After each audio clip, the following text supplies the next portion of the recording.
I've spoken to dozens of parents. Nobody knew that it happened. Nobody knew it was in place. And now we're starting to see it come to reality, and it's generating a lot of concern. Really, the swell of concern is going to go somewhere. It's going to turn to frustration, and it's going to end up in the hallways of the schools at some point. It's inevitable. And so, yeah, it's supposed to be helping the gender diverse students, and I think it's going to end up doing quite the opposite. My oldest friends can attest to my belief in the safety and inclusivity of all people. I always have. But this is about having appropriate and safe boundaries for progression and doing things in line with the parental community's wishes. I'm sorry, Mr. Morabito, on the grounds that this creates an unsafe environment for people who identify as gender diverse, I'm going to have to ask you to end your delegation. Tamara Ugolini here, reporting with Rebel News, and in today's story I am going to bring you yet another example of how radical school board members shut down democratic debate and completely disregard valid parental concerns over the very real potential that hormonally driven predators could impede on vulnerable bathroom spaces traditionally reserved for women only and put those girls at risk. This happened recently in a Chilliwack, British Columbia school board meeting where a concerned grandmother was expressing her concerns about a biological male who trans-identifies as female, where they would sleep during an overnight class trip. It comes as more parents like David Tudor from the Waterloo Region District School Board here in Ontario become increasingly aware of how radical ideologies like transgenderism have infiltrated publicly funded schools and work to influence young, school-aged children. But that is not the direct concern of Nick Morabito today, who we will hear from in a moment, after he was labeled as transphobic for simply attempting to express concerns over anyone who willy-nilly identifies as female being able to use the female bathroom at his young daughter's school. See, halfway through his delegation at an Ottawa District School Board meeting last week, Morabito's microphone was abruptly cut off by acting chair and renowned hypochondriac family doctor, the one who famously wears a mask alone in her office during virtual interviews, Dr. Nilly Kaplan-Murr, and his concerns were effectively silenced. My name is Nick Morabito. I'm a father of 4 children in the school board at 3 schools. My daughters are 10, 12, my sons are 14 and 16. The 6 of us have lived in Manotick for 10 years and I grew up in Canada. I became aware a few weeks ago that trans students, in particular students that were assigned a male gender at birth, are allowed to use the same bathroom unsupervised as my 12-year-old daughter. Having a 14-year-old boy and having been a 14-year-old boy before, and as a male knowing how sexually driven a male's body is at the age of 13 onwards, this did not sit well with me. I wasn't present at the board meeting that pushed this policy through, and I can't figure out when this was done. My oldest friends can attest to my belief in the safety and inclusivity of all people. I always have. But this is about having appropriate and safe boundaries for progression and doing things in line with the parental community's wishes. I'm sorry, Mr. Morabito, on the grounds that this creates an unsafe environment for people who identify as gender diverse, I'm going to have to ask you to end your delegation. How does this provide an unsafe environment? Can anyone answer me that? What? Should not be answered? That's what they do. We're going to take a 2-minute recess. You guys are cowards, honestly. I have a 10 and 12-year-old daughter. I have every right to speak. This video continues on with another board member telling Morabito to send an email.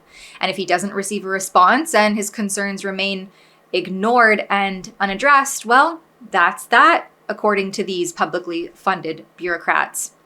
It's about having safe and appropriate boundaries for progression and doing things in line with the parental community's wishes, is what Morabito would have continued on to say before he experienced democratic oppression.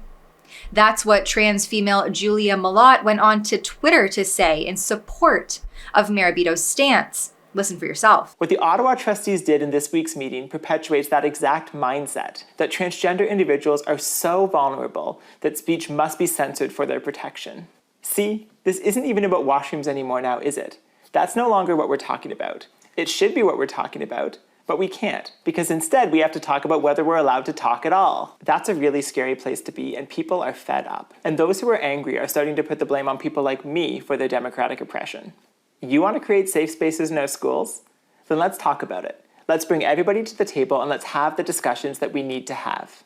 Let's hear their concerns, and maybe we'll learn something from them while we're at it. Because as long as we continue to repress the conversation, things are only going to continue to get worse.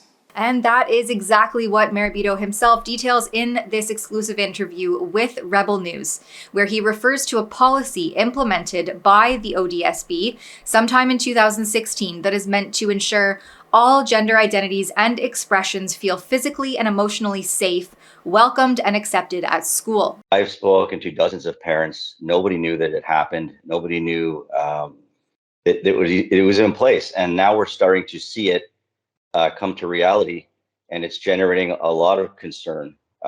Really, the swell of concern is going to go somewhere. It's going to turn to frustration, and it's going to end up in the hallways of the schools at some point. It's inevitable. And so, yeah, it's supposed to be helping the gender diverse students, and I think it's going to end up doing quite the opposite. Secondly, I'd have to say the way I was shut down is going to have a similar effect. It's going to, and it has generated, out of the hundreds and hundreds of parents that have reached out to me, teachers, lawyers, everyone that's reached out to me, a lot of it is anger, and that anger's got to go somewhere as well. And so these efforts, this policy, in the spirit of what they're trying to do, I think hasn't been implemented, or could have been implemented better. And it's going to end up doing the reverse, I think. Well, and that leads me into my next question in terms of how it could be implemented. And before you were rudely, in my opinion, cut off by these school board trustees and school board members, what was the solution that you were going to propose to alleviate some of the safety concerns that you have for your very young prepubescent daughter? Yeah, so I put on YouTube the rest of the statement I was attempting to say. And, but at the end of it, I had two requests. And the first request was really that they direct their advisory board on equity to revisit the policy so that it's a better reflection of the community's wishes. And if the community's wishes aren't quite in line with the board's understanding of the Ontario Human Rights Code, or what the guidelines of the Ontario Human Rights Code is, that's where the dialogue can come in. And that's where they can educate the public and say, look, we have to go by these standards. How can we come up with a policy that keeps everybody happy, instead of just sort of kind of slamming something into place a couple of years ago? And here we are a couple of years later, we're starting to see the effects of it. We're starting to see more and more gender diverse students, and concerns are just popping up, not just in my school board, but I think from what I'm gathering all over the province. So that was my first request. The second one may have been a little tougher. I was going to say, until we finish reviewing the policy, that they request that all gender diverse students use the gender neutral private bathrooms that are already available in all the schools. And I understand that that may sound like it's in direct conflict with the Ontario Human Rights Code, but in fact, the Human Rights Code speaks to the duty to accommodate. And I believe that there are other ways to implement this policy that won't make it as abrasive to the community, as much of a shock to the community. And I'm only speaking for myself, and I can't speak for the hundreds of people that have reached out to me, but I don't think I'm alone in these concerns. And I wanted to refer back to the board and say, look, this isn't about my concern about predatory behavior from gender diverse students. Under this current policy, anyone can pretend or identify to be anything they like to gain access to these facilities. And to ask parents to just accept that risk it's a big ask, and it's not quite, I don't think it's fair. And so we need to have a dialogue, and that's what I was trying to do. Well, and if the gender diverse bathrooms already exist, why do you think that they're not being utilized? It's actually written in the Ontario Human Rights Commission that it's against the Ontario Human Rights Code to ask a trans person to use any bathroom. They have to be able to use whatever bathroom they feel most comfortable with. And but with that said, the facility has to be equipped in such a fashion to accommodate that in the best way possible. And I don't know that enough effort was put forth to retrofit or alter the schools in such a way so that that's possible. It probably could have been done a little better, but we don't know. We haven't talked about it. No one knew about it. And here we are. And when you go to try to talk about it and address some of these concerns, you're shut down abruptly by, namely, from what I saw, Trustee Nellie Kaplan-Murr. And then that fuel kind of fans the flames of frustration, really. How do you think that the school board could have approached this a little bit differently, specifically your deputation? With my delegation, I don't think they should have shut me down. I think it was unfair. I can say with some certainty that they shut me down in anticipation of what they thought I was going to say, not what I had said up to that point. And that's very clear on the video, because I didn't say anything disrespectful at all. And I was purposely not saying anything disrespectful because I don't wish to show any disrespect. I just wish to have a dialogue. But the worst of it is labeling me transphobic the next day in the Ottawa local newspaper. That was deeply hurtful to myself, my family, my friends that have known me for decades. It's just not true. I'm there to try and have a dialogue and come up with a solution so that everybody could be happy. I feel that the board fails to realize the groundswell of emotion around this that's rising in this community and other communities. And you can't just pretend that those emotions don't exist and that it's just you're wrong and there's no talking about it. And then just to turn around and label me that way was very unjust. So I think they could have handled it. They could have just let me speak. And we've got to get out there and try and help get something in place that's going to keep everybody happy and safe and feel inclusive, and we can all just move forward. Because right now there's glaring